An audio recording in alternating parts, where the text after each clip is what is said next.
Yes people, done with your break. आप लोगों का ब्रेक हो गया। ब्रेक के बाद आपका वापस से स्वागत है करके, ठीक है। आप लोगों का वापस से ब्रेक के बाद स्वागत है। आप लोगों ने पढ़ा 194A। 194A आप लोगों ने पढ़ा? चलिए सर, पढ़ लिया हमने। 194A हमने पढ़ लिया। अब अपन आगे बढ़ते हैं और चलिए अगली सेक्शन अपन पढ़ रहे हैं, that is the 194B and 194BB। अब एक बात समझना, 194A के बाद next section is 194B and 194BB, दोनों साथ में पढ़ेंगे। 194B and 194BB। 194B is related to the, अगर आपका कोई विनिंग्स है, विनिंग्स फ्रॉम लॉटरी का विनिंग, या फिर कार्ड गेम का विनिंग, या फिर क्रॉसवर्ड का winning, that is called winning from lottery, card game, crossword etcetera etcetera, that type of winning. तो बी का मतलब बड़े लोग कहां पैसा लगाते हैं? लॉटरी में, लॉटरी खरीदते हैं, ठीक है, लॉटरी में पैसा लगाते हैं, that is the 194B। 194BB is related to the winning from the horse races. अगर आप पैसा लगाते हो वो हॉर्स रेसेस पे लगाते हो। कहां पे लगाते हो? Horse races. हॉर्स रेसेस मतलब बहुत बड़े लोग होते हैं, विजय माल्या जैसे लोग, वो कहां पैसा लगाते हैं? हॉर्स रेसेस में पैसा लगाते हैं, घोड़ों पे पैसा लगाते हैं, दैट इज 194BB। तो बी फॉर बड़े लोग कहां पैसा लगाते हैं? लॉटरी में, कार्ड गेम में वगैरह, वहां पे। और बहुत बड़े लोग होते हैं वो पता है हॉर्स रेसेस पे पैसा लगाते हैं। 194BB बहुत बड़े लोग। अब एक बात समझना, क्वेश्चन यहां आता है इन दोनों सेक्शन में सर पेयर कौन है, पेई कौन है, सर रेट क्या है? तो देखिए सबसे पहली चीज, यहां दोनों सेक्शन में पेयर जो है, pair is any person, means कोई भी पर्सन किसी को भी विनिंग का पेमेंट करेगा तो यहां पे टीडीएस कटेगा। कोई भी पर्सन जो है वो पर्सन अगर किसी को विनिंग का पेमेंट करेगा तो विनिंग का पेमेंट करते टाइम यहां पे टीडीएस कटेगा करके, ठीक है। विनिंग का पेमेंट करते time payer is any person. Payee is also any person. Any person का मतलब क्या सर? अगर रेजिडेंट नॉन रेजिडेंट दोनों आ गया, आंसर इज यस। अगर कोई नॉन रेजिडेंट है और वो नॉन रेजिडेंट का कोई विनिंग है तो उसका टीडीएस भी इसी सेक्शन में कटेगा। तो नॉन रेजिडेंट है तो नॉन रेजिडेंट का जो विनिंग का पैसा रहेगा उसका टीडीएस भी आपका इसी सेक्शन में कटेगा करके, ठीक है। इसी सेक्शन में टीडीएस कटेगा, इवन नॉन रेजिडेंट पेई है। रेट क्या रहेगा? तो यहां रेट रहेगा 30%, बट ऑब्वियसली अगर नॉन रेजिडेंट विनर है तो 30+4 हो जाएगा, क्योंकि आप health and education cess add करोगे अगर नॉन रेजिडेंट पेई है तो। अब एक और चीज समझना, यहां पे pair is any person, payee is any person, rate रहेगा आपका 30%, बट टीडीएस आपका तभी काटना है जब विनिंग आपका 10,000 रुपीज से ज्यादा है।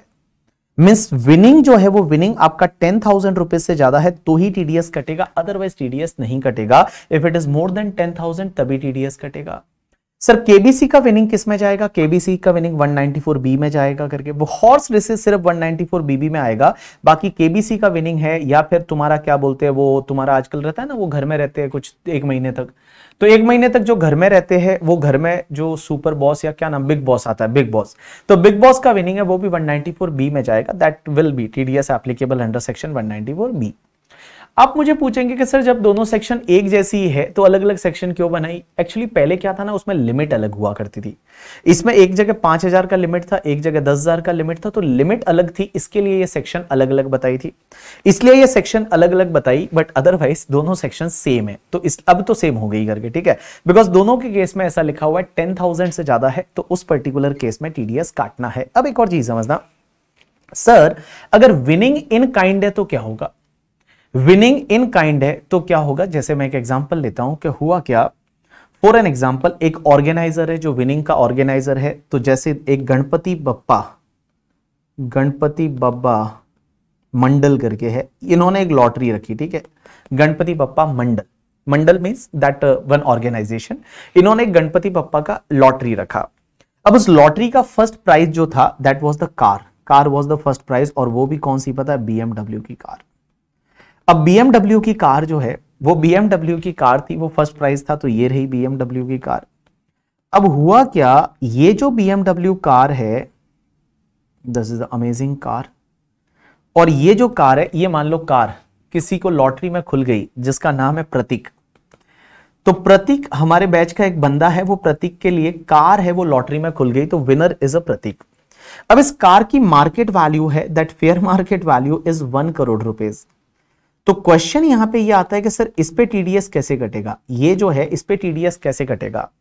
When your car like winning is in the kind, winning जो है वो इन काइंड में है, तो इस पे टीडीएस कैसे कटेगा, इस पे टीडीएस है वो टीडीएस कैसे कटेगा, इस पे जो टीडीएस है वो टीडीएस कैसे कटेगा, ये 1 करोड़ की जो कार है इस पे टीडीएस कैसे कटेगा। क्या इसका 30% पार्ट जो है वो 30% पार्ट जो है वो काट के इनकम टैक्स डिपार्टमेंट को भेज देगा। ये जो गणपति पप्पा मंडल है वो क्या करेगा, इसका क्या 30% पार्ट है वो काट के इनकम टैक्स डिपार्टमेंट भेजेगा, आंसर इज नो। इस केस में क्या होता है कि अगर आपकी जो विनिंग है वो इन काइंड है। इन काइंड का मतलब होता है जैसे आपका कोई सामान है इन काइंड है, या फिर कुछ कैश में कुछ काइंड में है और कैश सफिशिएंट नहीं है टीडीएस का अमाउंट के लिए, तो लॉ मेकर्स बोलते हैं कि ये गणपति पप्पा मंडल है ना, ये कार को रिलीज तभी करेंगे, प्रतीक को तभी देंगे जब प्रतीक इसका टैक्स भर के आएगा गवर्नमेंट को। मींस यहां पे ये लोग क्या करेंगे, गणपति पप्पा मंडल वाले प्रतीक को बोलेंगे कि प्रतीक देख यहां पे 1 करोड़ की कार है, इसका टीडीएस है सपोज 30% ही होगा, तो 30 लाख रुपीस या तो तू हमको लाके दे दे, means give us the 30 lakh rupees then only we will release you the car. हम तुझे कार तब रिलीज करेंगे जब तू क्या करेगा 30 लाख रुपीस हमको देगा। या फिर एक काम कर 30 लाख का रुपए का तू एडवांस टैक्स पे करके आ जा, 30 लाख रुपीस का तू एडवांस टैक्स पे करके आ जा और एडवांस टैक्स का चालान हमको बता दे, हम तेरे को कार रिलीज कर देंगे। तो 30 लाख का एडवांस टैक्स पे करके आ जा और एडवांस टैक्स का हमको चालान बता दे। अगर तूने चालान बता दिया करके, ठीक है, चालान बता दिया तो हम तेरे को ये कार रिलीज कर देंगे, ऐसा ये प्रोविजन बोलता है। लेकिन आपके और हमारे मन में एक डाउट आया करके, ठीक है, बिकॉज हम लोग गरीब है सब लोग करके, ठीक है, तो हमारे मन में एक डाउट आया कि मान लो प्रतीक जो है वो भी गरीब है और उसके पास 30 लाख रुपया है ही नहीं, तो क्या करेगा। आपके और मेरे मन में ये डाउट पक्का आया करके, 101% आया ही होगा आपके मन में ये डाउट कि प्रतीक जो है वो प्रतीक तो गरीब है सर, और ये अगर गरीब है तो इस पर्टिकुलर केस में क्या होगा, ये 30 लाख कहां से लाएगा। अब इसके लिए कोई प्रोविजन इनकम टैक्स में नहीं लिखा हुआ कि क्या होगा, ये गरीब है तो ये गरीब है तो कार बेच दे हाथों हाथ, किसी को प्रॉमिस कर ले करके, ठीक है, किसी को प्रॉमिस कर ले कि भाई चलो मैं तुमको कार सस्ते में बेच दूंगा 70-80 लाख रुपीस में करके, ठीक है, 70-80 लाख में कार बेच दूंगा, आप मुझे 30 लाख थोड़े टाइम के लिए उधार दे दीजिए, तो आप भैया ऐसा कर सकते हो। बाकी ऐसा लॉ में कोई प्रोविजन नहीं है कि इस केस में क्या होगा। अब एक और चीज समझना, अगर मान लो यहां गणपति पप्पा मंडल जो है उन्होंने ये एंश्योर नहीं किया और कार दे दी और ये एंश्योर नहीं किया कि इस पे टीडीएस कटा है या नहीं कटा, ये एंश्योर नहीं किया, तो क्या होगा। अगर ये एंश्योर नहीं किया कि भैया मतलब ये एंश्योर नहीं कर पाए टैक्स का और उन्होंने कार रिलीज कर दी, तो क्या होगा। क्या गणपति बप्पा मौर्य मंडल को असेसी इन डिफॉल्ट माना जाएगा क्या। एक सेक्शन होती है जो अपन कल परसों पढ़ेंगे 2011, और 2011 क्या बोलती है कि अगर आपने किसी का टीडीएस नहीं काटा, जैसे वोडाफोन को बनाया था, वोडाफोन ने टीडीएस नहीं काटा था हचसन का, तो टीडीएस नहीं काटा तो आपको असेसी इन डिफॉल्ट माना जाएगा, और असेसी इन डिफॉल्ट माना जाएगा तो आपको पेनल्टी पे करनी पड़ती है, इंटरेस्ट। तो क्वेश्चन यहां पे ये आता है, क्या इसको असेसी इन डिफॉल्ट माना जाएगा क्या। गणपति बप्पा मौर्य मंडल ने बीएमडब्ल्यू कार दे दी और वो एंश्योर करना भूल गए, उन्होंने टीडीएस मतलब कल उस पूछा ही नहीं और एंश्योर करना भूल गए और कार दे दी, तो क्वेश्चन ये आता है क्या ये असेसी इन डिफॉल्ट माना जाएगा। इसके ऊपर एक केस लॉ है हिंदुस्तान लिवर लिमिटेड का, कर्नाटका हाईकोर्ट का। हिंदुस्तान लिवर लिमिटेड 2014 का कर्नाटका हाईकोर्ट का जजमेंट है। कर्नाटका हाईकोर्ट बोलती है कि उस केस में सेक्शन 2011 नहीं लगेगा। 2011 कब लगता है पता है, 2011 है वो 2011 कब लगता है कि जब भैया 2011 कब लगता है, जब आप टीडीएस काट सकते थे और टीडीएस नहीं काटा। तो यहां तो टीडीएस काट ही नहीं सकते थे ना, यहां तो टीडीएस है वो काट ही नहीं सकते थे। How to deduct the TDS, car पे टीडीएस काटा है, क्योंकि 2011 में क्या लिखा हुआ है कि if TDS is not deducted, तो नॉट डिडक्टेड ये डिडक्ट ही नहीं कर सकते थे ना, तो कैसे आप इसको असेसी इन डिफॉल्ट बनाओगे। असेसी इन डिफॉल्ट यहां पे नहीं बनेगा, यहां पे ये असेसी इन डिफॉल्ट नहीं बनता। लेकिन आपके पेनल्टी प्रोसिक्यूशन में पढ़ाऊंगा, वहां पे एक सेक्शन आती है 271C, एक 271C की पेनल्टी लग सकती है। एक पेनल्टी होती है 271C की, वो 271C में लिखा हुआ है कि अगर आपने विनिंग पे इंश्योर नहीं किया तो वहां पेनल्टी लग सकती है। तो 271 की पेनल्टी लग सकती है एज वेल एज द आपको प्रोसिक्यूशन हो सकता है, बट 2011 में आप असेसी इन डिफॉल्ट नहीं माने जाओगे। अब एक और चीज समझना, जब आप घोड़ों पे पैसे लगाते हो, आपने कभी अगर रेस कोर्स गए या नहीं गए आई डोंट नो, जो पैसे लगाता है उसको पंटर बोला जाता है। आप अगर पैसे लगा रहे हो, आप बैटिंग कर रहे हो तो आपको पंटर बोला जाता है। पंटर मतलब जो पैसे लगा रहा है। अब एक बात समझना, आपने क्या किया, पैसा लगाया, सबसे पहले आपने कुछ पैसा लगाया और आप जीत गए, और आप पहली बैट में जीत गए 30,000 रुपया, 30,000 रुपीज आप पहली बैट में जीत गए। लेकिन दूसरी बैट में आप हार गए, दूसरा बैट आपने लगाया किसी घोड़े पे, आप हार गए, और हार गए कितना पता है, 20,000 रुपीज आप हार गए। उसके बाद दूसरी बैट और लगाई, और आप दूसरी बैट में जीत गए 40,000 रुपीज, तीसरी बैट में आप 10,000 रुपीज हार गए, उसके बाद चौथी बैट में आप मान लो 5,000 रुपया और जीत गए।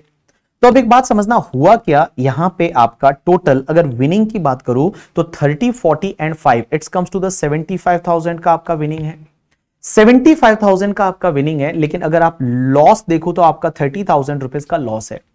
क्वेश्चन यहां पे ये आता है कि सर एक बात बताइए, जब वो ऑर्गेनाइजर है जो आपको पैसे का पेमेंट करेगा, जो ऑर्गेनाइजर आपको पैसे का पेमेंट करेगा, तो वो टीडीएस कितने पे काटेगा, क्या पूरे 75,000 पे काटेगा या फिर नेट ऑफ अमाउंट पे काटेगा? 75,000 minus 30,000 it's comes to the 45,000, क्या 45,000 पे टीडीएस काटेगा या फिर टोटल 75,000 पे? राइट आंसर इज टोटल 75,000 के लॉसेस एडजस्ट नहीं होते हैं, लॉसेस आपके एडजस्ट नहीं करेगा, वो लॉसेस को एडजस्ट नहीं करेगा और पूरे 75,000 पे 30% की रेट से टीडीएस काटेगा, पूरे 75,000 पे 30% की रेट से टीडीएस है, वो टीडीएस काटेगा। लेकिन आप मुझे अब ऐसे क्वेश्चन पूछोगे कि मान लो सर इतना विनिंग ही नहीं है जितना टीडीएस कट जाए, फॉर एन एग्जांपल करके, ठीक है, उसको जो अमाउंट मिलने वाला है वो अमाउंट तो यहां पे कितना मिलने वाला है, उसको 45,000 मिल रहा है, तो 45,000 के लिए 75,000 पे टीडीएस काटेगा, तो 75,000 multiply by 30% that's comes to the 22,500, तो वो 22,500 टीडीएस काट के और रिमेनिंग पेमेंट है वो आपको दे देगा। बट आप ये क्वेश्चन पूछ सकते हो कि मान लो जो बुकी है, जिसने बुक किया था, वो बुकी ने पंटर को पेमेंट करने के लिए मान लो टीडीएस जितना अमाउंट भी नहीं बच रहा, तो क्या करेगा? ऐसा कहीं पे उसका कुछ ऑप्शन नहीं दे रखा कि उस केस में क्या करने का, ऑब्वियसली जितना अमाउंट रहेगा वो एज अ टीडीएस काट के गवर्नमेंट को जमा करा देगा करके, ठीक है, डन। एक काम करिए 194 बी और बीबी को पूरा आप एक बार रीड कर लीजिए, 194 बी एंड 194 बीबी को आप एक बार रीड कर लीजिए।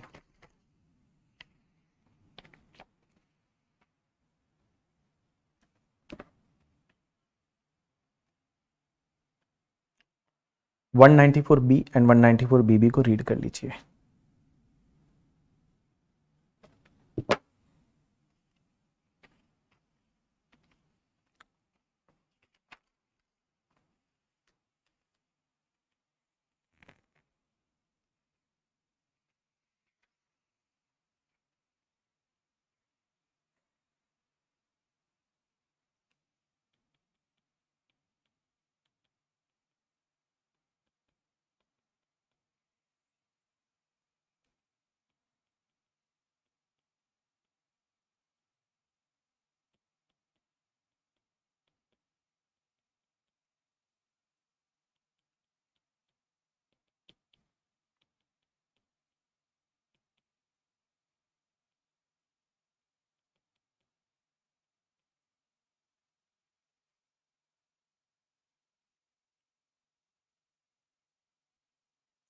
उर्वी एचयूएल के केस में क्या, एक बार आप रीड करिए ना, एचयूएल का केस एक बार आप रीड करिए, क्या उसको एंश्योर करना था, वो एंश्योर नहीं कर पाया, तो उस पर्टिकुलर केस में उसको असेसिन डिफॉल्ट नहीं बनाएगा, असेसिन डिफॉल्ट नहीं बनेगा, मींस 2011 सेक्शन नहीं लगेगी। एक सेक्शन 2011 है, कल अपन पढ़ेंगे कि अगर आपने टीडीएस नहीं काटा तो आप असेसिन डिफॉल्ट बनते हो, बट असेसिन डिफॉल्ट बना ही नहीं पाओगे क्योंकि टीडीएस तो काटना ही नहीं था, एंश्योर करना था, एंश्योर नहीं किया, तो उसमें दूसरी पेनल्टी लग सकती है 271C की, as well as the prosecution हो सकता है, बट यहां पे 201 में असेसिन डिफॉल्ट नहीं बनाया जाएगा।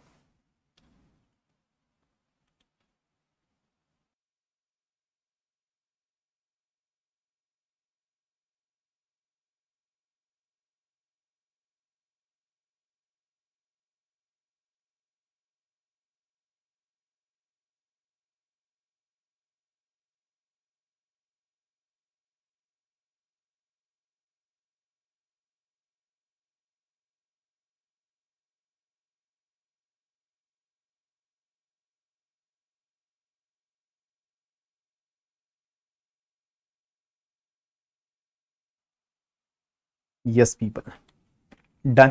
चलिए अब एक बात समझिए, नेक्स्ट सेक्शन पे चलते हैं and that is the interesting section, और मेरे को लगता है आज शायद पूरे लेक्चर में यही होगी।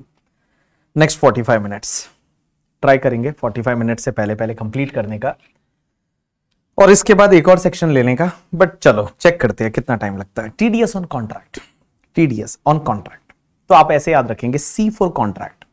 अब है ना, हर सेक्शन से मैं ऐसे लिंक कराते चलूंगा। बी फॉर बड़े लोग विनिंग पे, बहुत बड़े लोग horse races, C for contract. अब एक बात समझता, कॉन्ट्रैक्ट के केस में सर एक बात बताइए, टीडीएस कौन काटेगा, कॉन्ट्रैक्टी काटेगा या कॉन्ट्रैक्टर काटेगा, मुझे ये बताइए। कॉन्ट्रैक्ट के केस में टीडीएस कौन काटेगा, कॉन्ट्रैक्टी काटेगा या कॉन्ट्रैक्टर काटेगा, कॉन्ट्रैक्टी या कॉन्ट्रैक्टर, टीडीएस कौन काटेगा, पेयर कौन होता है।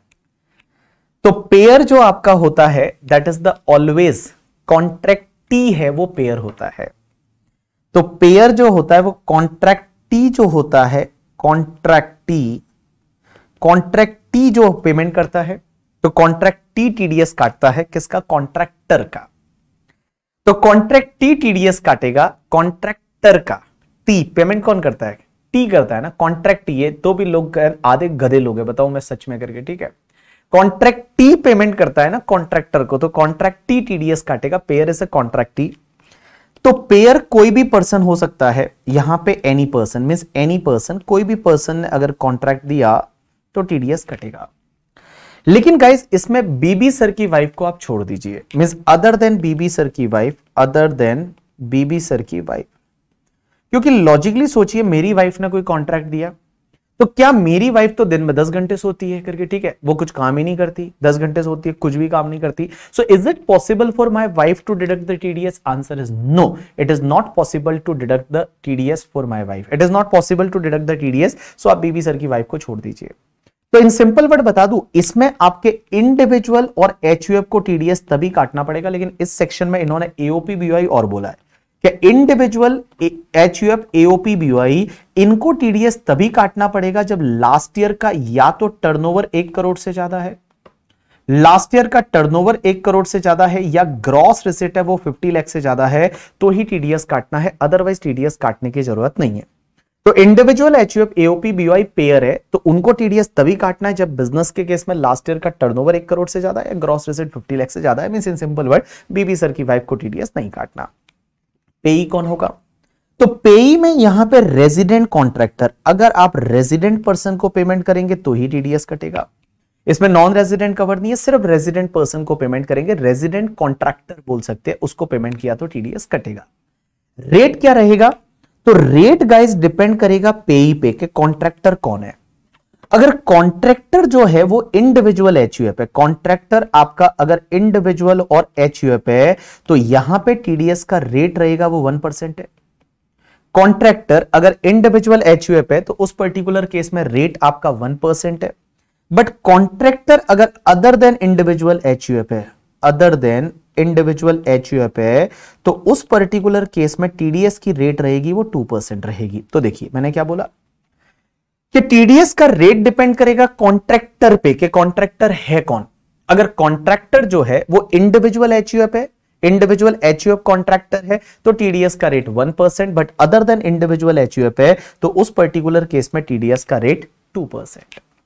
अब एक और चीज समझना, इस सेक्शन में टीडीएस तभी काटना है, इस सेक्शन में टीडीएस तभी काटना है जब या तो आपका सिंगल कॉन्ट्रैक्ट जो है वो सिंगल कॉन्ट्रैक्ट 30,000 से ज्यादा है, या तो इस सेक्शन में टीडीएस तभी काटना है जब सिंगल कॉन्ट्रैक्ट 30,000 से ज्यादा है, या फिर पूरे साल का मिला के आपका जो एग्रीगेट कॉन्ट्रैक्ट है, कॉन्ट्रैक्ट या फिर payment whichever is earlier, सीधी सी बात है जो पहले करोगे वो कंसिडर होगा। तो aggregate contract in a year या फिर उसका पेमेंट जो भी है whichever is earlier more than 1 lakh rupees है तो टीडीएस काटना है, अदरवाइज टीडीएस नहीं काटना। तो देखिए मैंने क्या बोला, या तो सिंगल कॉन्ट्रैक्ट 30,000 से ज्यादा है तो टीडीएस काटना है, या फिर मान लो आपका पूरे साल का मिला के जो एग्रीगेट कॉन्ट्रैक्ट है वो 1 लाख रुपीज से ज्यादा है तो टीडीएस काटना है, अदरवाइज टीडीएस नहीं काटना। एक एग्जांपल लेते हैं, एग्जांपल से समझते हैं, कोशिश करते हैं। जैसे मान लो एक कंपनी है जिसका नाम है बीबी वर्चुअल्स प्राइवेट लिमिटेड। और हम क्या करते हैं, बीबी वर्चुअल्स प्राइवेट लिमिटेड एक कंपनी है, तो पेयर में एनी पर्सन में सिर्फ बीबी सर की वाइफ को छोड़ा था, बीबी वर्चुअल प्राइवेट लिमिटेड उसको तो टीडीएस काटना पड़ेगा, तो payer is a any person.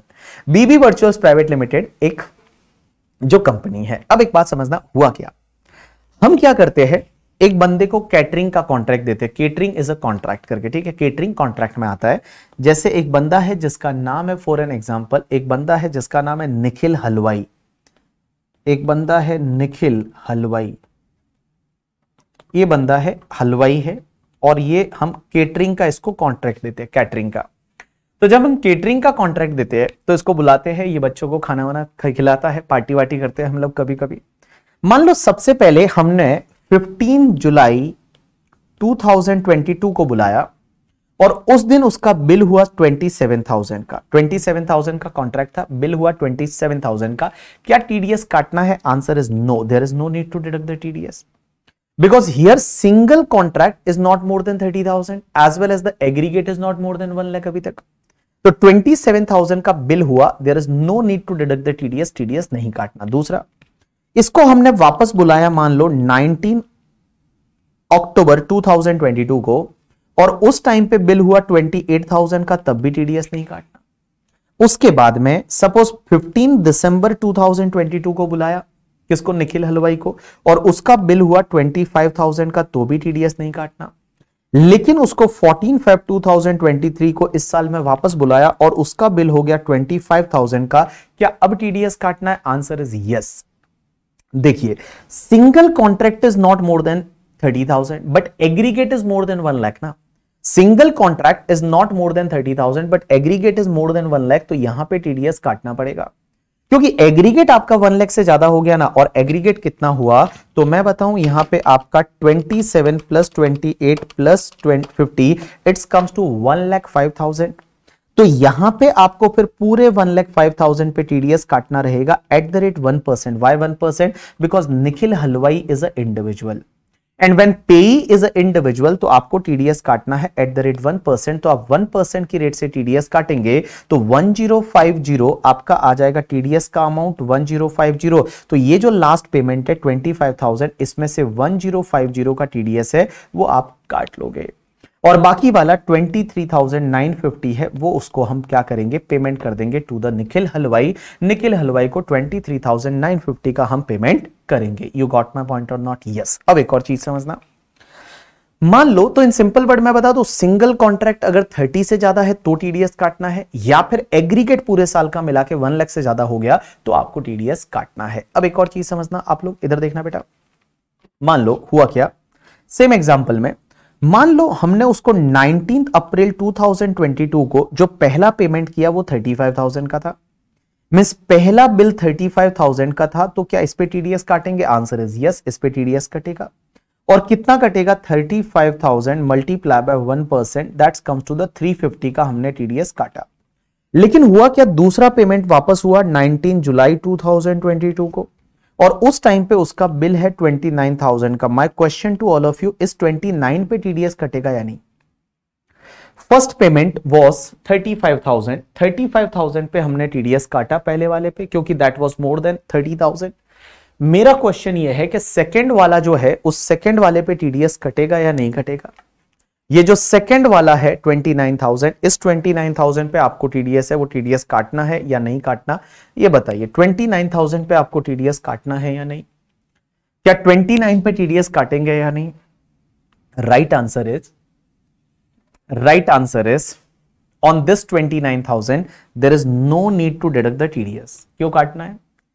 Single contract 30 से ज्यादा नहीं, एग्रीगेट है वो 1 लाख से ज्यादा नहीं, तो 29 पे टीडीएस नहीं काटना। पहला वाला सिंगल कॉन्ट्रैक्ट 30 से ज्यादा था इसलिए टीडीएस कटा था, सेकंड वाले में टीडीएस नहीं काटना है। सेकंड वाले में टीडीएस नहीं काटना है, क्यों काटना है? टीडीएस काटने की जरूरत नहीं है।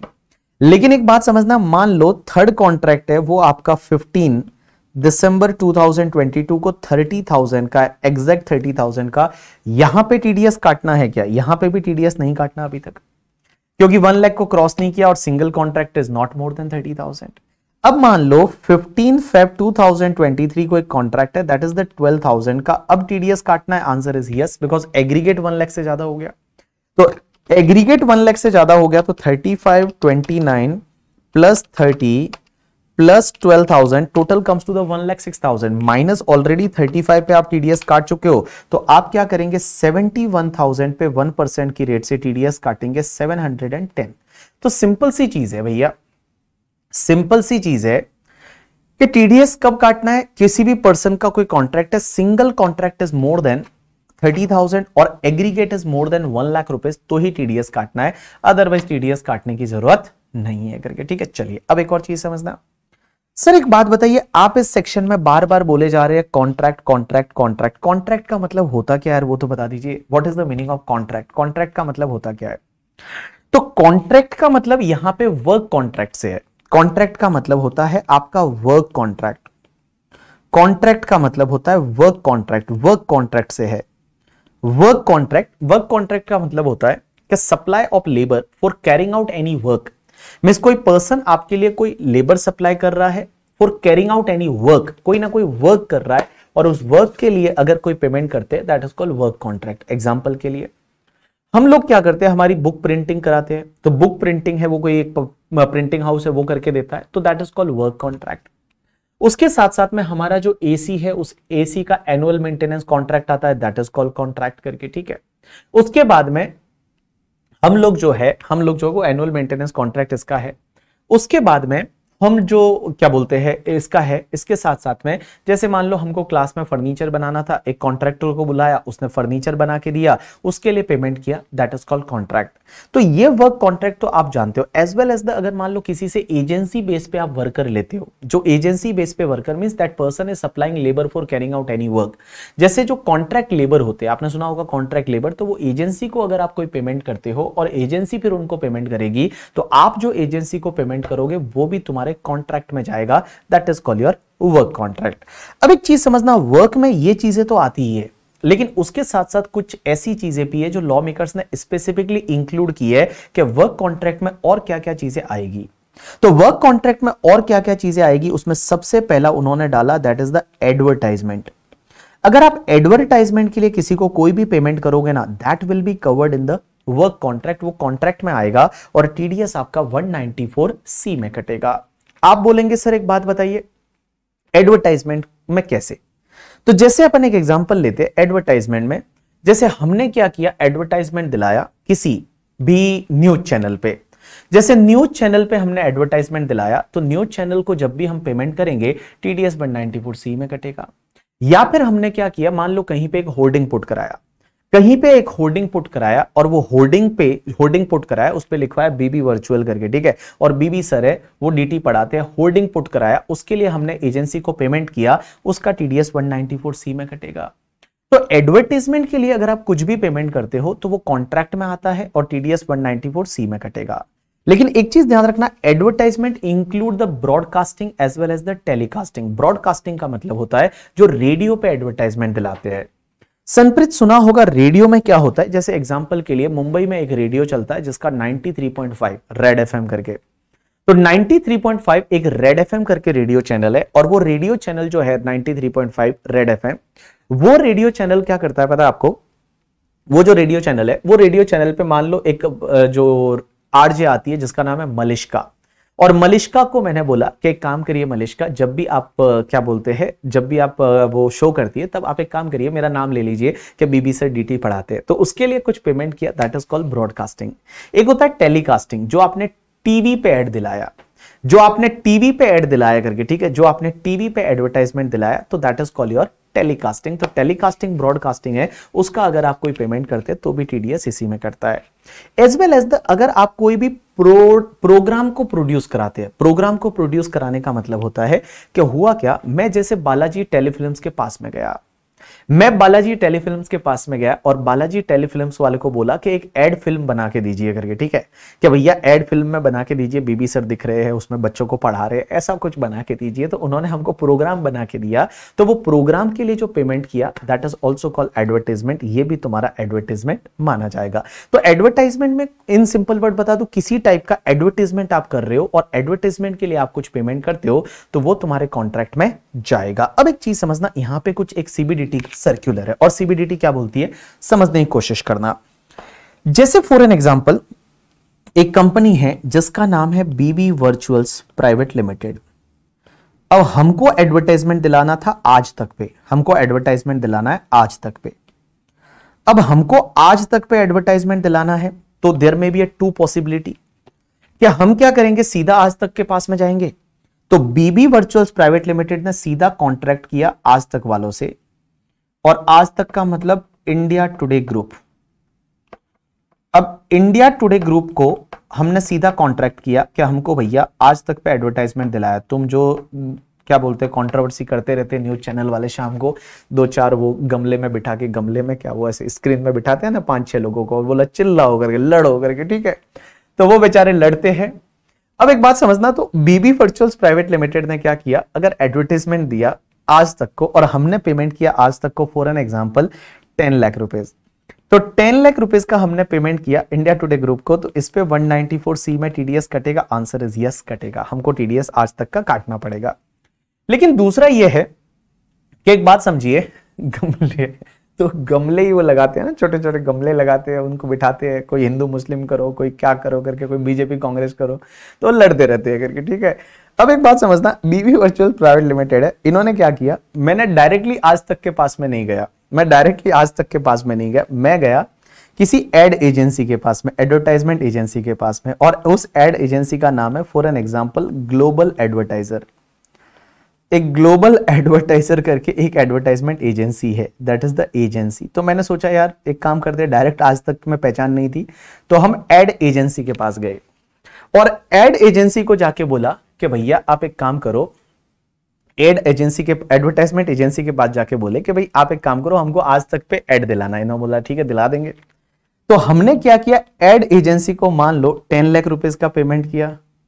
अब 10 लाख रुपीज का इनको पेमेंट किया और इन्होंने क्या किया, जब 10 लाख रुपीज का बीबी वर्चुअल पेमेंट करेगी तो ऑब्वियसली हम टीडीएस काटेंगे। आंसर इज यस, 194C में यहां पे टीडीएस काटना पड़ेगा।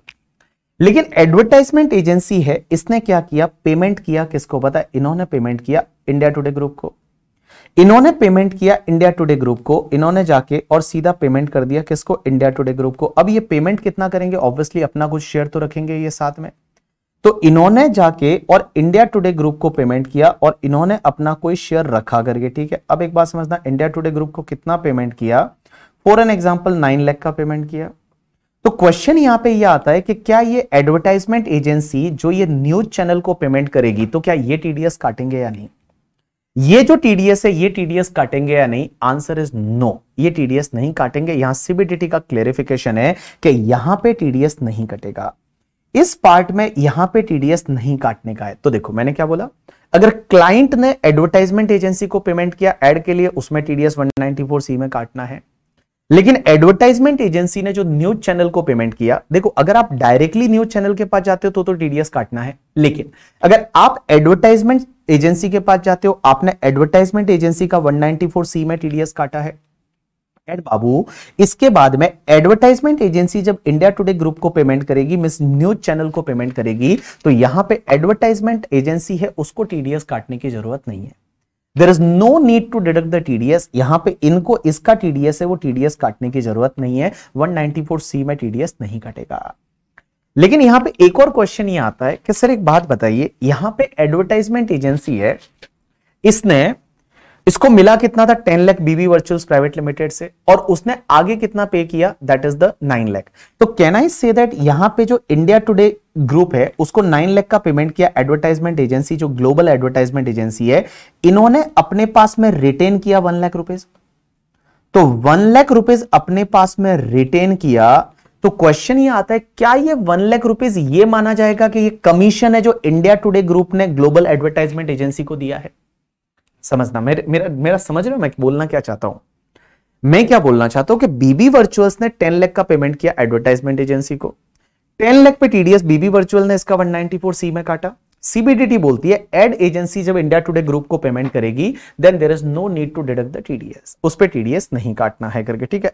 अब एक बात समझिए, उस पे टीडीएस नहीं काटना है वो ठीक है, लेकिन सर इन्होंने जो ग्लोबल एडवर्टाइजर ने, इनको मिला 10 लाख था, इन्होंने आगे 9 लाख पे किया, तो 1 लाख रुपीज इन्होंने अपने पास में रिटेन करके रखा है।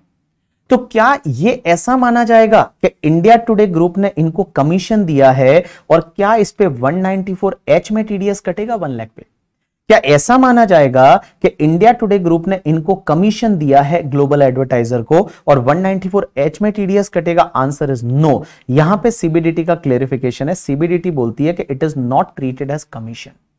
ये कमीशन नहीं माना जाएगा। ये दोनों कोई एजेंट नहीं है। ये जो ग्लोबल एड एजेंसी है and India Today Group, they are working on the principal to principal basis. There is no agency relationship. यहां पे कोई एजेंसी रिलेशनशिप नहीं है। They are not a pure agent of the India Today Group. तो इस 1 लाख पे 194H में TDS नहीं कटेगा। ये जो 1 लाख है, इस 1 लाख पे आपका 194H में टीडीएस नहीं कटेगा। There is no need to deduct the TDS under section 194H। ये इनका खुद का ही प्रॉफिट है। ये कोई कमीशन नहीं माना जाएगा, ये ब्रोकरेज नहीं माना जाएगा। इस पे 194H में टीडीएस 1 लाख पे नहीं कटेगा। तो देखो, मैंने 2-3 चीजें साथ में बताई। पहला, अगर आप डायरेक्टली इंडिया टुडे ग्रुप को पेमेंट करते टीडीएस काटना पड़ता 194C में? Answer is yes. आप एडवर्टाइजमेंट एजेंसी के पास गए, आपको टीडीएस काटना है? Answer is yes. Advertisement agency ने इंडिया टुडे ग्रुप को पेमेंट किया, टीडीएस 194C में काटना है? Answer is no. इनके पास में जो अमाउंट रिटेन किया, क्या वो कमीशन माना जाएगा? Answer is no. उस पर टीडीएस 194H में नहीं कटेगा करके। यू गॉट माई पॉइंट और नॉट? यस। अब एक और चीज समझना आप लोग, एक और चीज समझना।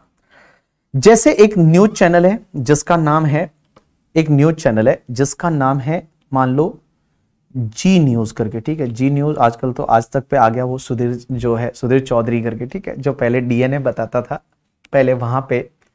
अब एक बात समझना, ये बंदा जो है अभी आ गया आज तक पे करके, ठीक है। तो आपने देखा होगा कि जैसे एक न्यूज चैनल का एग्जाम्पल लेते हैं, कोई भी न्यूज चैनल ले लीजिए, सब एक जैसे ही है। जी न्यूज, आजकल तो सब न्यूज चैनल एक जैसे ही है, सब लोग न्यूज चैनल एक जैसे है, जी न्यूज करके, ठीक है। जी न्यूज एक न्यूज चैनल है जिसका नाम है जी न्यूज। अब इनको क्या करना था पता है? महाभारत बनवानी थी, महाभारत बनवानी थी। क्या बनवानी थी? महाभारत, महाभारत। अब एक बात समझना, इनको महाभारत बनवानी थी जी न्यूज को। क्या हमको महाभारत बनवानी है? महाभारत क्यों? बोले महाभारत जो है, महाभारत तो ये लोग करवाते, ये लड़वाते तो है ही है करके, ठीक है। बट इनको महाभारत डिस्प्ले करानी थी। कहां पे? मतलब जी न्यूज पे। तो ये लोग गए किसके पास में पता है? ये गए अपने बालाजी टेलीफिल्म्स के पास में, बालाजी टेलीफिल्म्स के पास में, बालाजी टेलीफिल्म्स। अब ये जो बालाजी टेलीफिल्म्स वाले हैं, ये लोग क्या करते हैं? टेलीफिल्म्स वाले, बालाजी टेलीफिल्म्स वाले, ये लोग प्रोडक्शन हाउस है करके, इसको बोलते हैं प्रोडक्शन हाउस। तो ये गए प्रोडक्शन हाउस के पास में। जैसे बहुत सारे प्रोडक्शन हाउस है, बालाजी आपने देखा होगा, एक यशराज वाला देखा होगा, ठीक है। वैसे बहुत सारे आपने, एक करण जौहर का है, तो ऐसे प्रोडक्शन हाउस है। तो ये गया जी न्यूज वाले किसके पास में? बालाजी टेलीफिल्म्स के पास में। और ये जाके बोलते हैं कि हमको महाभारत बनानी है। तो बोला ठीक है बना देंगे, बताओ क्या करना है।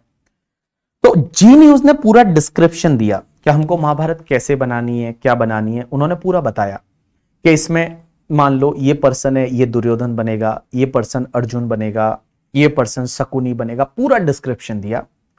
और इन्होंने क्या किया? प्रोडक्शन हाउस ने इनको महाभारत बना के दे दी कि लो आपके हिसाब से चाहिए, हमने आपको बना के दे दी और महाभारत दे दी। और अब इसके पास में कॉपीराइट किसका होगा? जी न्यूज का, क्योंकि जी न्यूज ने अपने लिए महाभारत बनवाई है। जी न्यूज जो है वो, आप जो है वो अपने लिए महाभारत बनवाई है। तो जी न्यूज जो है वो, जी न्यूज ने अपने लिए क्या बनवाई है? महाभारत बनवाई है। किससे बनवाई है? बालाजी टेलीफिल्म से बनवाई है। अब बालाजी टेलीफिल्म से क्या हुआ कि अपने लिए महाभारत बनवाई जी न्यूज ने, और जी न्यूज ने बालाजी टेलीफिल्म्स को पेमेंट किया for an example 50 lakh rupees का। तो क्वेश्चन यहां पे यह आता है कि सर एक बात बताइए, ये जो 50 लाख रुपीस है, इस पे 194C में टीडीएस कटेगा या नहीं? Answer is yes. This is call your contract. ये तुम्हारे कॉन्ट्रैक्ट में जाएगा और इसमें टीडीएस कटेगा, because this is basically contract, work contract. Because production of the program, आपने प्रोग्राम बनवाया है, आपने डिस्क्रिप्शन दिया है, आपके हिसाब से प्रोग्राम बनाया, तो उस पर्टिकुलर केस में यहां पे टीडीएस कटेगा। लेकिन हुआ क्या? मान लो for an example Zee News वाले गए किसके पास में? बालाजी टेलीफिल्म्स के पास में। और बालाजी टेलीफिल्म्स के पास में जाने के बाद ये जी न्यूज वाले बोलते हैं करके, ठीक है, कि हमको महाभारत चाहिए। इन्होंने बोला ले लो, हमारे पास बनाई हुई पड़ी है, हमारे पास हेमंत पहले से बनाई हुई महाभारत पड़ी है, ले जाके दिखा दो लोगों को करके, ठीक है, महाभारत बनाई हुई पड़ी है।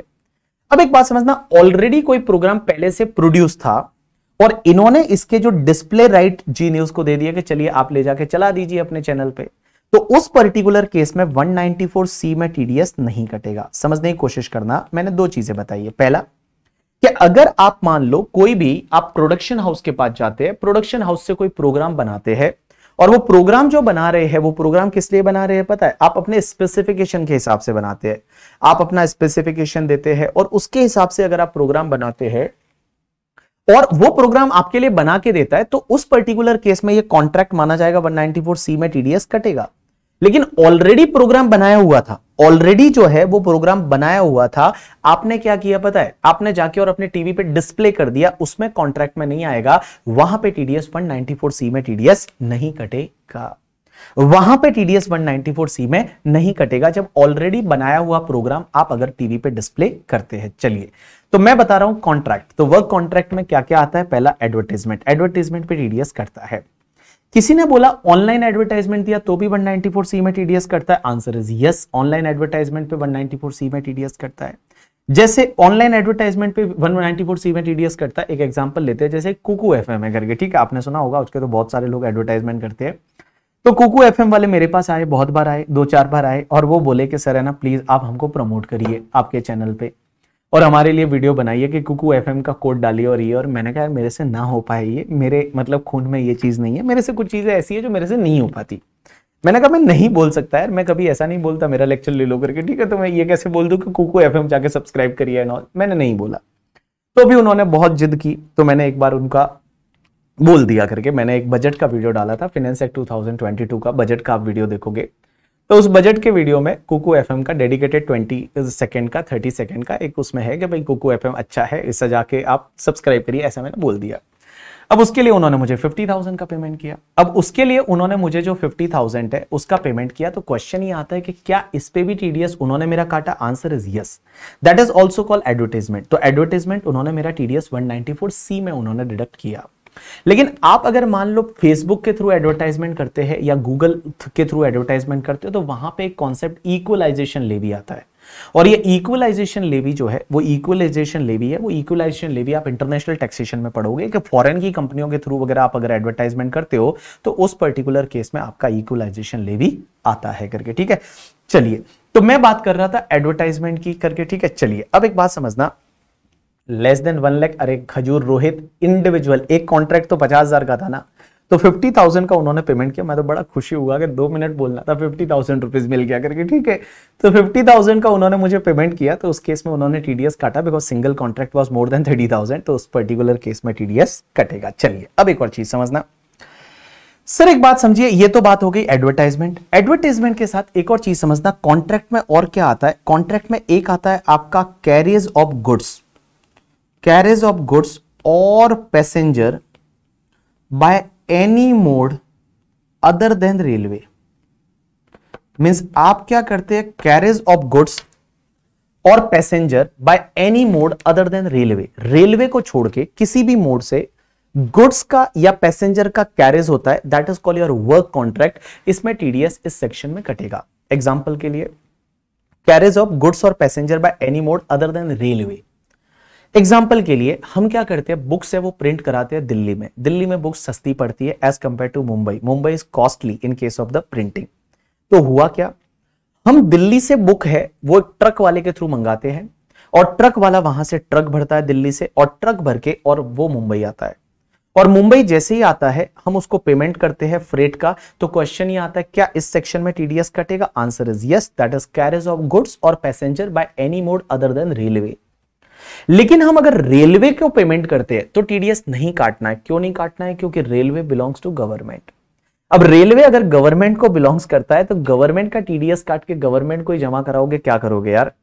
आप गवर्नमेंट का टीडीएस काट के और गवर्नमेंट को ही जमा करा रहे हो, गवर्नमेंट का टीडीएस काट के गवर्नमेंट को ही जमा करा रहे हो, क्या भला कर रहे हो? तो अगर आप रेलवे को पेमेंट करते हो तो उस पर्टिकुलर केस में आपको टीडीएस काटने की जरूरत नहीं है। If payment is made to railway then there is no need to deduct the TDS. लेकिन हम जैसे कुरियर एजेंसीज को पेमेंट करते हैं, जैसे हम डीटीडीसी का सर्विस लेते हैं, टीडीएस इस सेक्शन में कटेगा, that is carriers of goods और passenger by any mode other than railway. तो कुरियर एजेंसी जितनी भी है वो कॉन्ट्रैक्ट में आती है और ऑब्वियसली हम जो पेमेंट करते हैं इस सेक्शन सेक्शन में टीडीएस काटते हैं 194C में। अब एक और चीज समझना, यहां पे लिखा हुआ है कैरेज ऑफ गुड्स और passenger by any mode other than railway, railway को छोड़ के किसी भी मोड से कैरेज ऑफ गुड्स और passenger by any mode other than railway. Sir carriage of goods तो समझ में आ गया, कैरेज ऑफ पैसेंजर क्या हो सकता है? अब ये कैरेज ऑफ पैसेंजर में कैसे टीडीएस कटेगा? जैसे मैं एक एग्जांपल लेता हूं, मान लो हम कहीं पे एक एग्जांपल लेता हूं, एग्जांपल से आप समझने की कोशिश करना। कैरेज ऑफ गुड्स आपको समझ में आया, ट्रांसपोर्टेशन वगैरह जो होता है that is carriage of goods.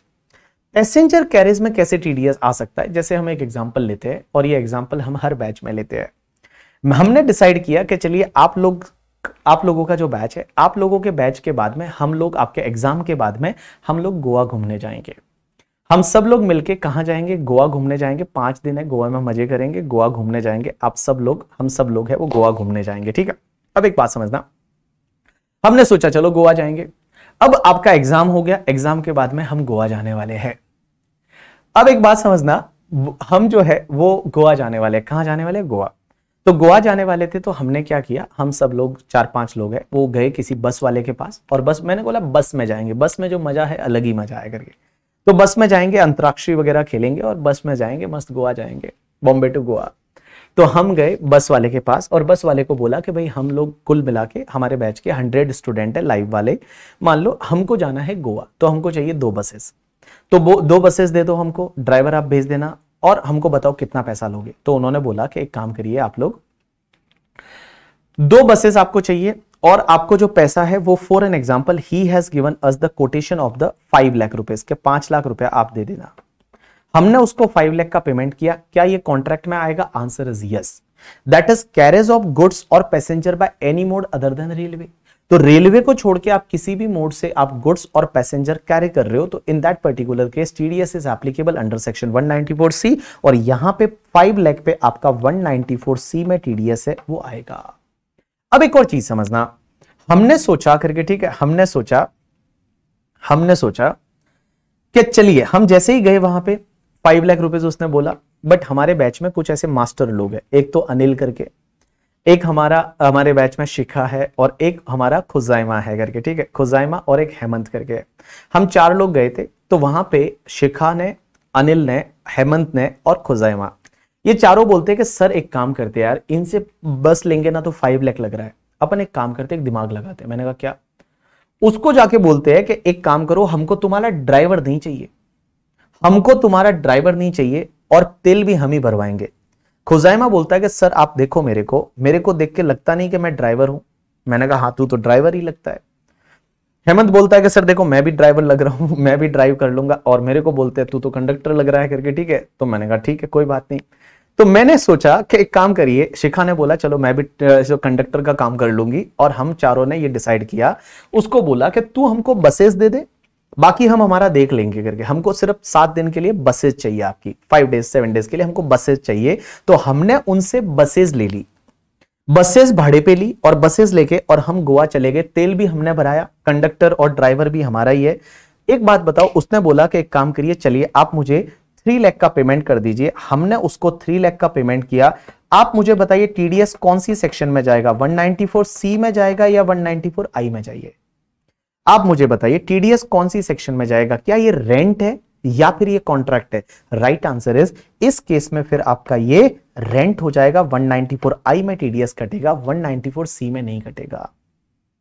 तो जैसे पहले केस में तो क्या था, ड्राइवर भी वो दे रहा था, तेल भी वो भरा रहा था, दैट वाज अ कॉन्ट्रैक्ट, वो कॉन्ट्रैक्ट था, तो उस पर्टिकुलर केस में 194C में जा रहा था। लेकिन अभी सेकेंड केस में तो हमने क्या किया कि हमने जाके और वहां से क्या लिया, वहां से व्हीकल भाड़े पे ले रखे कि भैया तू हमको बसेस दे दे, हम देख लेंगे, हम संभाल लेंगे। तो उस पर्टिकुलर केस में आपका टीडीएस 194I में जाएगा, रेंट में जाएगा, 194C में नहीं जाएगा। अब एक और चीज समझना, बहुत बार आपने देखा होगा कि ये जो ट्रांसपोर्टर रहते हैं ना, ये ट्रांसपोर्टर का टीडीएस काटना इज वेरी डिफिकल्ट। ट्रांसपोर्टर जो है वो ट्रांसपोर्टर का टीडीएस काटना इज वेरी डिफिकल्ट। ऐसा कैसे? जैसे मैं एग्जांपल लेता हूं, हमारे यहां पे एक बंदा है, वो बुक लेके आया दिल्ली से मुंबई, कॉम्पैक्ट लेके आया और उसने बोला कि भैया आप पैसे दो। तो हमने उसका जो है, मान लो बिल हुआ था वो 40,000 का था। तो बिल जब 40,000 का था, उसको बोला कि भैया 40,000 पे लॉ है, टीडीएस काटना पड़ता है, टीडीएस काटना पड़ता है। उसको बोला कि हमको टीडीएस काटना पड़ता है। वो बोलता है काहे का टीडीएस? ड्राइवर को थोड़ी समझता है यार, ड्राइवर जो है वो ड्राइवर को थोड़ी समझता है। हमारी अकाउंटेंट बड़ा जिद कर रही है, बोलती है कि सर यहाँ पे 1% टीडीएस काटना पड़ेगा और मैं तुझे 39,000 और मान लो 40,000 पे 1% 400 हुआ तो 39,600 दूंगी, तू 39,600 ले ले, ये चेक 39,600 का 1% हमने टीडीएस काटा है। वो बोलता है कोई टीडीएस वीडीएस मुझे पता नहीं, ये जो है वो टीडीएस वीडीएस है वो हमको कोई भी पता नहीं है करके, ठीक है, टीडीएस है वो हमको पता नहीं है। तो ड्राइवर लोग जो ऐसे थे, तो ड्राइवर लोग क्या करते हैं ना, बोलते हैं हमको कोई टीडीएस वीडीएस पता नहीं, हमको पूरा पैसा दो, नहीं तो हमारा बॉस हमारा सैलरी से काट लेगा। तो उस केस में लॉ मेकर्स ने क्या किया पता है, एक अमेंडमेंट किया लॉ में, और लॉ मेकर्स बोलते हैं कि अगर मान लो कोई भी कॉन्ट्रैक्टर है, मतलब जो ट्रक वाला है, वो ट्रक वाले के पास में 10 से ज्यादा व्हीकल नहीं है, 10 से ज्यादा व्हीकल नहीं है, means maximum he is holding the 10 vehicle, 10 truck है, उससे ज्यादा नहीं है, एंड वो डिक्लेरेशन दे रहा है और अपना पेन नंबर दे देता है कि उसके पास 10 से ज्यादा नहीं है व्हीकल, और डिक्लेरेशन दे देता है, तो बाबू उसको पेमेंट करिए, आपको मिहिर कोई भी टीडीएस काटने की जरूरत नहीं है। तो मैंने क्या बोला, अगर कोई ट्रांसपोर्टर है, वो ट्रांसपोर्टर को अगर आपने पेमेंट किया और ट्रांसपोर्टर के पास में मैक्सिमम 10 व्हीकल से उससे ज्यादा व्हीकल नहीं है, मैक्सिमम 10 व्हीकल है, 10 व्हीकल से ज्यादा व्हीकल नहीं, और वो डिक्लेरेशन देता है कि उसके पास 10 व्हीकल ही है, एंड वो अपना पेन नंबर का कॉपी दे देता है, तो आपको उसका टीडीएस नहीं काटना। Even single contract is more than 30,000 या एग्रीगेट मोर देन 1 लाख, उससे कोई फर्क नहीं पड़ता। तो आपने देखा होगा प्रैक्टिकल लाइफ में क्या होता है, आजकल ये ट्रक वाले जितने भी आते हैं ना, ये ट्रक वाले क्या करते हैं कि अपने एक डिक्लेरेशन साथ में रखते हैं, एक पैन कार्ड का कॉपी रखते हैं और एक डिक्लेरेशन साथ में रखते हैं, और वैसे ही वो आपको क्या कर देते हैं, ऐसे ही वो डिक्लेरेशन दे देते हैं एज वेल एज द आपको एक पैन कार्ड का कॉपी दे देते हैं, तो उनका टीडीएस आपको काटने की जरूरत नहीं है। तो इन सिंपल वर्ड में आपको बता दूं कि जब भी अगर कोई भी ट्रांसपोर्टर है और वो ट्रांसपोर्टर को आप पेमेंट कर रहे हो, लेकिन ट्रांसपोर्टर एक डिक्लेरेशन देता है कि उसके पास 10 से ज्यादा व्हीकल नहीं है, एंड वो अपना पैन कार्ड का कॉपी दे देता है, तो उस पर्टिकुलर केस में उस ट्रांसपोर्टर का आपको टीडीएस काटने की जरूरत नहीं है। There is no need to deduct the TDS, आप उस ट्रांसपोर्टर का टीडीएस नहीं काटोगे। अब एक और चीज समझना, तो मैं बोल रहा हूं आपको कि वर्क कॉन्ट्रैक्ट में क्या क्या आता है, एडवर्टाइजमेंट आता है, कैरेज ऑफ गुड्स और passenger by any mode other than railway आता है, बट इसमें दो चीजें मैंने बताई, एक तो मैंने आपको यह बताया कि जो रेलवे का टीडीएस नहीं काटना, और ट्रांसपोर्टर ने अपना पेन नंबर दे दिया, डिक्लेरेशन दे दी कि उसके पास 10 से ज्यादा ट्रक नहीं है, तो उसका भी टीडीएस नहीं काटना। अब एक और चीज समझना, एक कॉन्सेप्ट आता है that is related to the catering, कि अगर कोई केटरिंग का कॉन्ट्रैक्ट है तो उसमें भी कॉन्ट्रैक्ट में आएगा टीडीएस, इस सेक्शन में कटेगा। एक फोर्थ पॉइंट है that is very interesting, fourth point ये बोलता है कि अगर आपका कोई पर्सन है वो मैन्युफैक्चरिंग ऑफ गुड्स, कोई भी प्रोडक्ट को मैन्युफैक्चर कर रहा है as per the client specification out of the material supplied by the client, अगर कोई पर्सन है, वो पर्सन क्या कर रहा है, कोई भी प्रोडक्ट या गुड्स को मैन्युफैक्चर कर रहा है as per the client specification, means client की रिक्वायरमेंट, क्लाइंट की स्पेसिफिकेशन है out of the material supplied by that client, तो उस पर्टिकुलर केस में ये भी कॉन्ट्रैक्ट में आएगा। एक एग्जांपल लेते, एग्जांपल से समझने की कोशिश करते, इधर देखिए बेटा, एक एग्जांपल लेते हैं, एग्जांपल से समझने की कोशिश करते हैं। जैसे फॉर एन एग्जांपल, एक बंदा है जिसका नाम है विघ्नेश करके, ठीक है, एक बंदा है जिसका नाम है विघ्नेश, और विघ्नेश टेबल वाला, एक बंदा है जिसका नाम है विघ्नेश टेबल वाला करके, ठीक है, विघ्नेश टेबल वाला एक बंदे का नाम है। अब हुआ क्या, एक दूसरा कोई पर्सन है जिसका नाम है मिस्टर, सपोज जिसका नाम है मिस्टर निखिल, और निखिल को क्या करना है, कुछ टेबल बनानी है, ये टेबल बनवानी है, और उसने, निखिल ने पूरा डिस्क्रिप्शन दिया किसको, विघ्नेश को, कि विघ्नेश मुझे टेबल चाहिए, उसमें बहुत सारे पहिए चाहिए क्योंकि टेबल थोड़ी स्ट्रांग चाहिए मेरे को, ऐसी ऐसी टेबल चाहिए। उसने पूरा डिस्क्रिप्शन किसने दिया, निखिल ने दिया। निखिल पूरा डिस्क्रिप्शन दे रहा है विघ्नेश टेबल वाले को, विघ्नेश टेबल बनाने वाला है। अब एक बात समझना, विघ्नेश टेबल बनाएगा निखिल के लिए, तो मैं बोल रहा हूं निखिल ने पूरा डिस्क्रिप्शन दिया है कि भैया मेरे को टेबल कैसी चाहिए, कितनी स्ट्रांग चाहिए, मेरे को बहुत स्ट्रांग टेबल चाहिए, सब चीजें दी है, निखिल ने डिस्क्रिप्शन दिया है, as well as the Nikhil ने मटेरियल भी दिया है, as well as the Nikhil ने मटेरियल दिया, और उसी से विघ्नेश ने क्या किया, टेबल बना के दे दी। तो गाइस इस पे टीडीएस कटेगा। प्रैक्टिकल लाइफ में इसको क्या बोलते हैं आप लोग, जॉब वर्क बोलते हैं। प्रैक्टिकल लाइफ में आप इसको जॉब वर्क बोलते हैं, तो जॉब वर्क के केस में भैया यहां पे टीडीएस कटता है। तो जो भी निखिल है, उस निखिल ने क्या किया कि मटेरियल सप्लाई किया, मींस यहां पे production of any product as per the client requirement out of the material supplied by the client. तो क्लाइंट मटेरियल सप्लाई कर रहा है और उसी से आप प्रोडक्ट बना के दे रहे हो, तो इस पर्टिकुलर केस में टीडीएस कटेगा। लेकिन एक चीज समझना, it is called job work, 194C में टीडीएस कटेगा।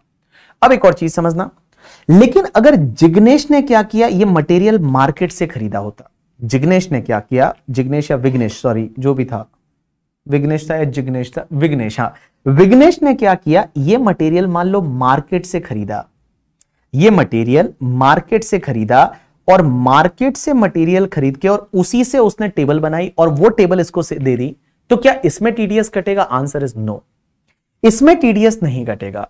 मींस अगर मार्केट से मटेरियल खरीदा और मार्केट से मटेरियल खरीद के टेबल बना के दी, तो that is called your sale और परचेज का कॉन्ट्रैक्ट, इसमें टीडीएस नहीं कटेगा, ये वर्क कॉन्ट्रैक्ट नहीं है, it is not treated as work contract. लेकिन एक चीज समझना, यहां पे लॉ मेकर्स बोलते हैं कि मार्केट में इसने जो मटेरियल खरीदा, उससे पहले एक और चीज समझना, यहां पे अगर मान लो निखिल ने इसको मटेरियल्स फ्री में सप्लाई नहीं किया था, निखिल ने for an example this material is sold to Vignesh, ऐसा हो सकता है निखिल का दुकान था मटेरियल का और मटेरियल इसने इसको सेल किया था और उसी मटेरियल से इसने क्या किया, ये प्रोडक्ट बना के दिया, तो टीडीएस कटेगा या नहीं? मींस यहां पे क्लाइंट कौन है? निखिल है, Nikhil is a client, Nikhil के लिए टेबल कौन बना रहा है? विग्नेश बना रहा है, विग्नेश को निखिल ने मटेरियल सेल किया है और उसी मटेरियल से उसने टेबल बना के दी। मेरा क्वेश्चन आपसे यह है, टीडीएस कटेगा या नहीं कटेगा? इस पर्टिकुलर केस में अगर उसने सेल किया है, टीडीएस कटेगा या नहीं कटेगा? राइट आंसर इज यस, यहां पे भी टीडीएस कटेगा, यहां पे भी टीडीएस कटेगा, 194C में आएगा। तो ऐसा जरूरी नहीं है कि आप उसको मटेरियल फ्री में सप्लाई करो, ऐसा जरूरी नहीं है कि आप मटेरियल उसको फ्री में दो और आपके मटेरियल के हिसाब से वो बना के दे, आपने उसको मटेरियल का सेल का बिल बनाया है तो भी टीडीएस का कटेगा। सनप्रीत तो भी यहां पे टीडीएस कटेगा, अगर मटेरियल सेल का बिल बनाया और फिर वापस आप परचेज का बिल बनाते हो तो भी टीडीएस कटेगा। यहां पे टीडीएस कटेगा, भले मटेरियल उसने सेल किया और उसी मटेरियल से उसने अगर प्रोडक्ट बना के दिया है तो टीडीएस कटेगा। लेकिन एक चीज समझना सर, क्वेश्चन ये आता है कि जब ये मटेरियल आपने सेल किया फिर उसी को वापस वो बिल बना के देगा, तो उसमें वो बिल में दो चीजें इंडिकेट करेगा, एक तो मटेरियल का प्राइस इंडिकेट करेगा और एक लेबर का प्राइस इंडिकेट करेगा। तो क्वेश्चन यह आता है कि सर मटेरियल लेबर क्या टोटल कॉन्ट्रैक्ट वैल्यू पे टीडीएस कटेगा या सिर्फ लेबर कंपोनेंट पे कटेगा? मींस मटेरियल पे टीडीएस नहीं कटेगा। राइट आंसर इज मटेरियल पे टीडीएस नहीं कटेगा। मींस जब भी ये बंदा विग्नेश जो है वो बिलिंग करेगा, तो बिलिंग करते टाइम उसने क्या किया कि मटेरियल जो है उसका बिलिंग इतना, क्योंकि उसने मटेरियल सेल किया था, मींस यहां से परचेज किया था इसी से, और वापस जब ये सेल का एंट्री करेगा तो यहां पे क्या बताएगा सपोज मटेरियल 3 लाख है और उस पे लेबर है 2 लाख, तो टीडीएस आपको 2 लाख पे ही काटना है अगर वो इनवॉइस में मटेरियल की प्राइस अलग से इंडिकेट है। अगर मटेरियल की प्राइस अलग से इंडिकेट है तो उस पर्टिकुलर केस में आपको मटेरियल वाले कंपोनेंट पे टीडीएस नहीं काटना, बाकी वाले कंपोनेंट पे टीडीएस काटना है। अगर प्राइस अलग से इंडिकेटेड है तो मटेरियल वाले पे टीडीएस नहीं काटना, जो लेबर वाला रहेगा उस पे आपको टीडीएस है वो काटना पड़ेगा। लेकिन अगर मान लो अलग से इंडिकेट नहीं है, मटेरियल की वैल्यू इनवॉइस में अलग से इंडिकेट नहीं है, तो जो टोटल कॉन्ट्रैक्ट प्राइस रहेगी उस टोटल कॉन्ट्रैक्ट प्राइस पे टीडीएस कटेगा। अगर मटेरियल की वैल्यू अलग से इंडिकेट नहीं है तो जो टोटल कॉन्ट्रैक्ट प्राइस रहेगी उस टोटल कॉन्ट्रैक्ट प्राइस पे जो है वो टीडीएस कटेगा। जो टोटल कॉन्ट्रैक्ट वैल्यू रहेगी उस टोटल कॉन्ट्रैक्ट वैल्यू पे टीडीएस कटेगा। यू गॉट माय पॉइंट और नॉट? यस। अब एक और चीज समझना, मान लो विग्नेश ने क्या किया, ये मटेरियल है वो निखिल से नहीं खरीदा, विग्नेश को ये मटेरियल सप्लाई किया है किसने पता है? विग्नेश को ये मटेरियल सप्लाई किया है दैट इज किसी और पर्सन ने किया है जिसका नाम है आदित्य। आदित्य ने किया है, आदित्य ने सप्लाई किया या आदित्य ने सेल किया है, तो ऑब्वियसली ये तो मार्केट से खरीदा है, इसमें टीडीएस नहीं आएगा। लेकिन अगर यहां पे ये निखिल और आदित्य दोनों कनेक्टेड पर्सन है, दोनों रिलेटेड पार्टी है, दोनों अगर रिलेटिव है, रिलेटिव का मतलब यहां 40A सबसेक्शन 2 में जो पढ़ा था अपन ने, 40 सबसेक्शन 2 में पढ़ा था, तो even material is supplied by this third person, तो भी यहां पे 194C में टीडीएस आएगा। मिस यहां पे क्या हुआ कि एक बात समझना सपना, यहां पे मटेरियल सप्लाई कर रहा है आदित्य, और आदित्य और निखिल कनेक्टेड पार्टी है। आदित्य और निखिल जो है वो कनेक्टेड पार्टी है। आदित्य और निखिल है वो कनेक्टेड पार्टी है, और उस पर्टिकुलर केस में भैया आदित्य और निखिल कनेक्टेड पार्टी है, और आदित्य ने मटेरियल सप्लाई किया, विघ्नेश वो प्रोडक्ट बना के दे रहा है, तो इस पर्टिकुलर केस में टीडीएस कटेगा अंडर सेक्शन 194C। तो लॉ मेकर्स क्या बोलते हैं कि मैन्युफैक्चर और production of any product as per the client requirement out of material supply और सेल बाय क्लाइंट और any related party of the client. Means client का जो रिलेटेड पार्टी है, वो क्लाइंट का रिलेटेड पार्टी ने अगर सप्लाई किया है, तो उस पर्टिकुलर केस में भी आपका जो टीडीएस है वो टीडीएस कट जाएगा। अब एक और चीज समझना, एक केस लॉ है, वो केस लॉ नहीं है, सीबीडीटी का एक क्लेरिफिकेशन है, सर्कुलर है, वो अपन समझने की कोशिश करते हैं। हुआ क्या, जैसे आपने सुना होगा, एक कंपनी है जिसका नाम है IOCL, Indian oil corporation limited. IOCL, Indian oil corporation, Indian oil, BPCL ले लेते हैं, BPCL एक कंपनी है जिसका नाम है BPCL।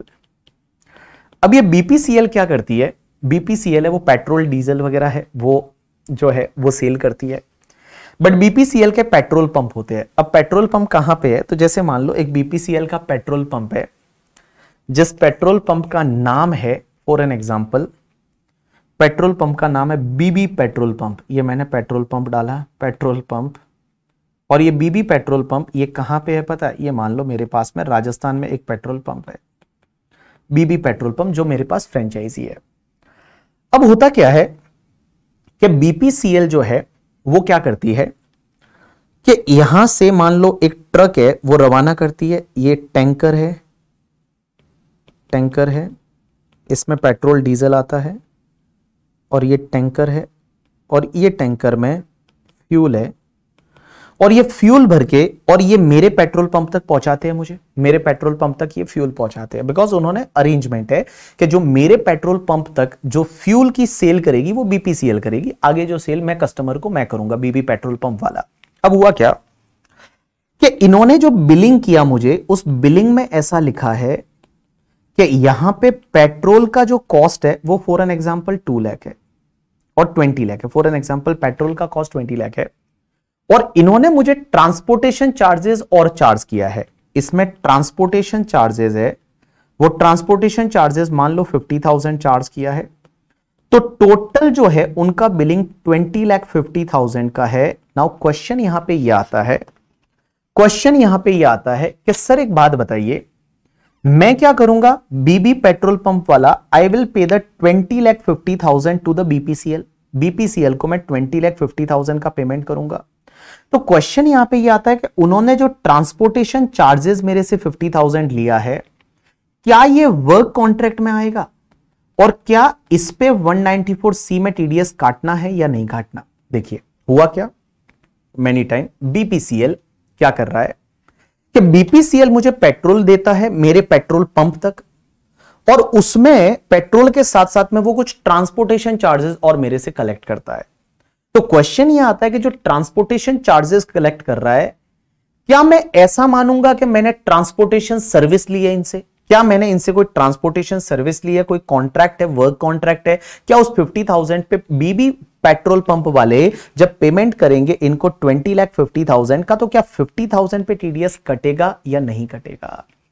Right answer is, law makers में यहां पे क्या किया, सीबीडीटी ने क्लेरिफिकेशन दिया, और सीबीडीटी बोलती है कि इस पर्टिकुलर पॉइंट पे इस पे 194C में टीडीएस काटने की जरूरत नहीं है, क्योंकि एक बात समझिए, यहां पे आपका ये कोई वर्क कॉन्ट्रैक्ट नहीं है, यहां पे परचेज एंड सेल का कॉन्ट्रैक्ट है। और एक चीज समझना, यहां पे सेल कहां खत्म हो रही है, पेट्रोल पंप तक खत्म हो रही है। जब इन्होंने एग्रीमेंट देखा, एग्रीमेंट BPCL का और BB पेट्रोल पंप के बीच में जो अग्रीमेंट बना था, उस अग्रीमेंट को देखा तो पता चला कि भैया इनकी जो सेल है वो सेल कहां खत्म हो रही है, तो सेल खत्म ही BB पेट्रोल पंप पे हो रही है।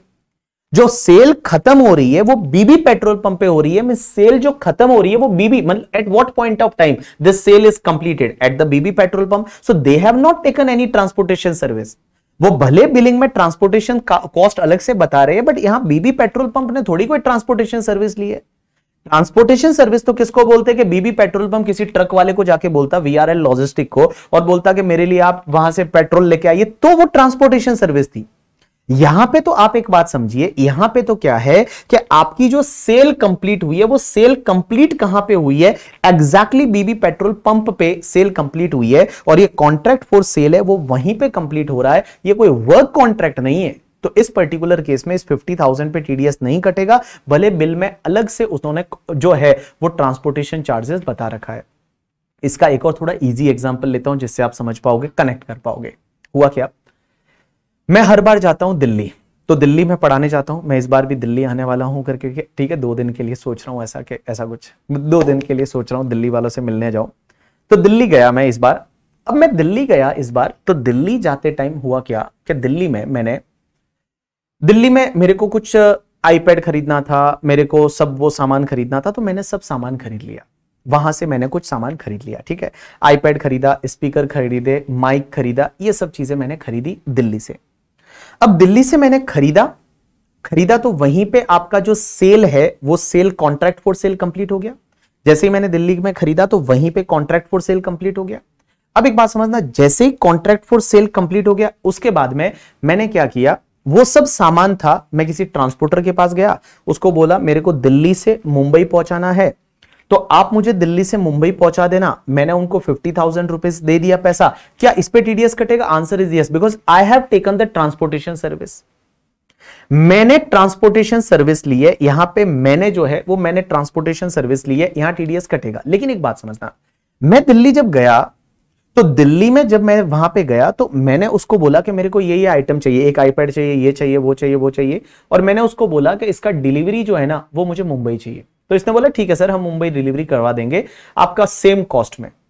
उसने मेरे से बिल बनाया, उसने नो डाउट बिल का जो पैसा था वो मेरे से पूरा ले लिया। अब उसने उसमें अलग से ट्रांसपोर्टेशन चार्जेस डाला है, क्या इसमें टीडीएस कटेगा? नहीं कटेगा, because his sale will be completed only at the Mumbai place.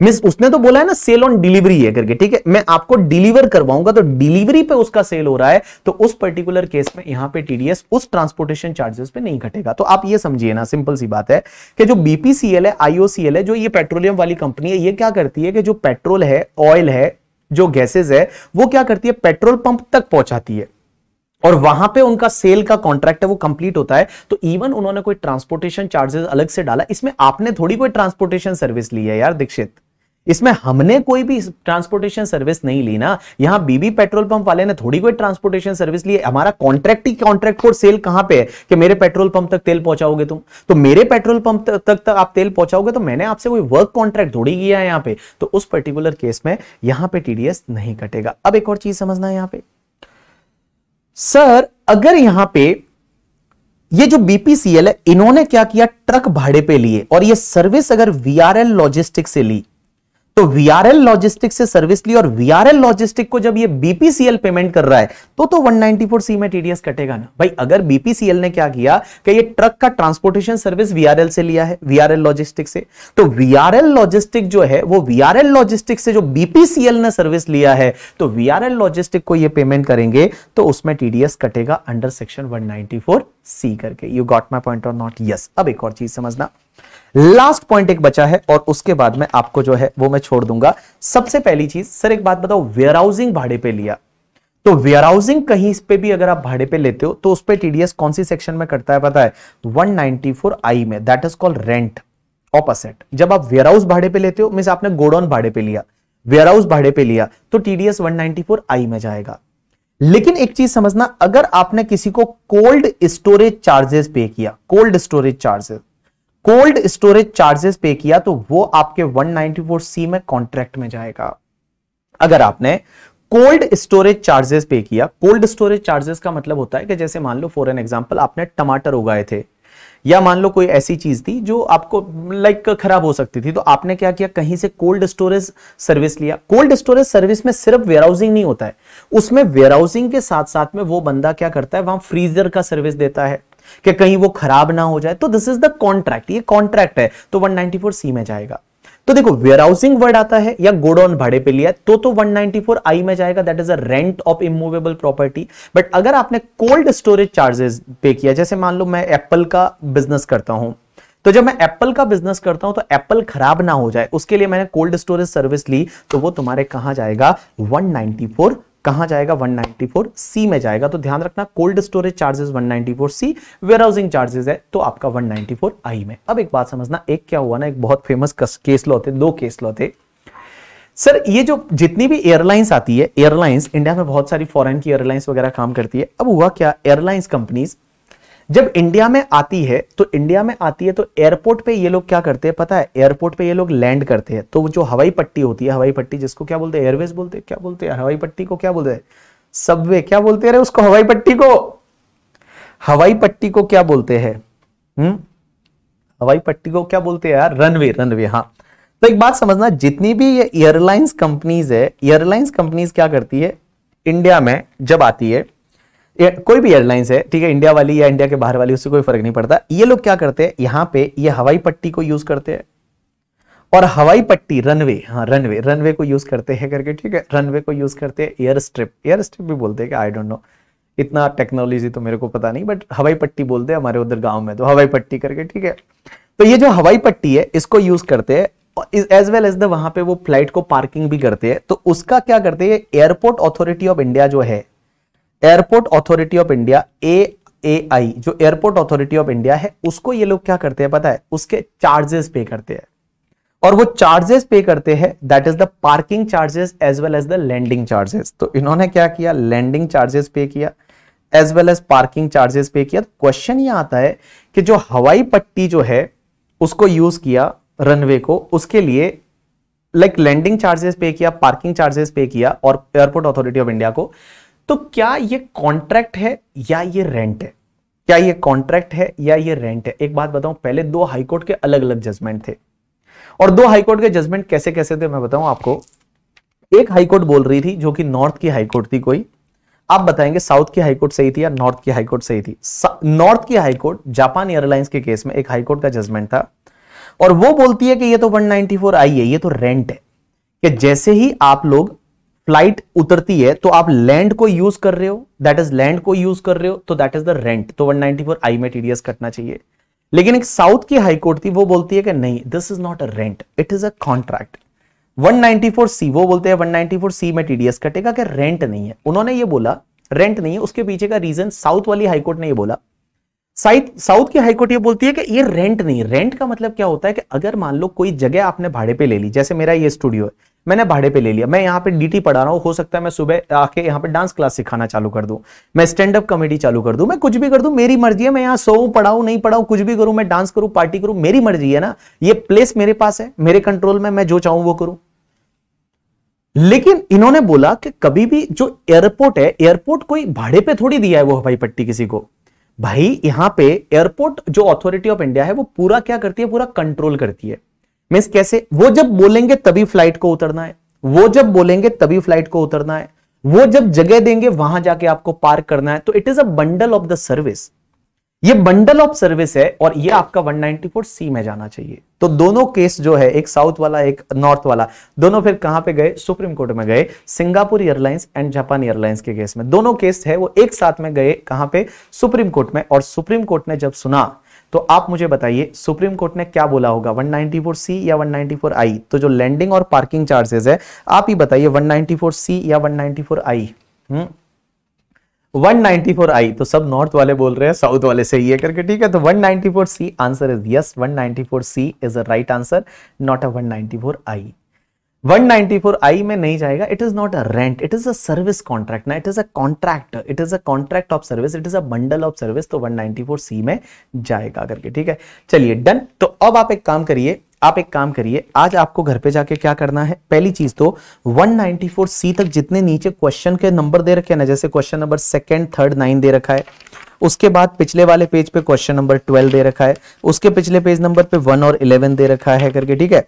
उसके पिछले पेज पे क्वेश्चन नंबर 24 दे रखा है। तो ये जितने क्वेश्चन दे रखे हैं ना, ये घर पे जाके रिवाइज करके आओगे, 194C को पूरा पढ़ के आ जाओगे, और कुछ भी डाउट है तो फिर आप मुझे बताएंगे करके, ठीक है। चलिए आज के लिए इतना बहुत है, 194C को तक पूरा रिवाइज करके आएंगे, और जितने नीचे क्वेश्चंस दे रखे वो क्वेश्चंस देख के आएंगे, जो भी डाउट रहेंगे वो अपन कल लेंगे, और कल अपन इसके आगे पढ़ना चालू करेंगे। चलिए आज के लिए इतना बहुत है करके, ठीक है। जीनल यस 194C इस ऐसा क्वेश्चन भी है एक बार करके, ठीक है। मिहिर बोलना बेटा, मेरे को है ना एक्चुअली क्या है ना, एक दो स्टूडेंट मिलने आए हुए, मैंने उनको 9 बजे का टाइम दिया था, और मैंने अभी तक देखा ही नहीं कि वो कहाँ है करके, ठीक है। तो ऐसा ना हो जाए कि मैं मतलब, मिहिर एक बार तुम आज व्हाट्सएप करो, मैं आपका रिप्लाई करता हूँ पक्का। चलिए बाय, टेक केयर। चलो बाय, टेक केयर।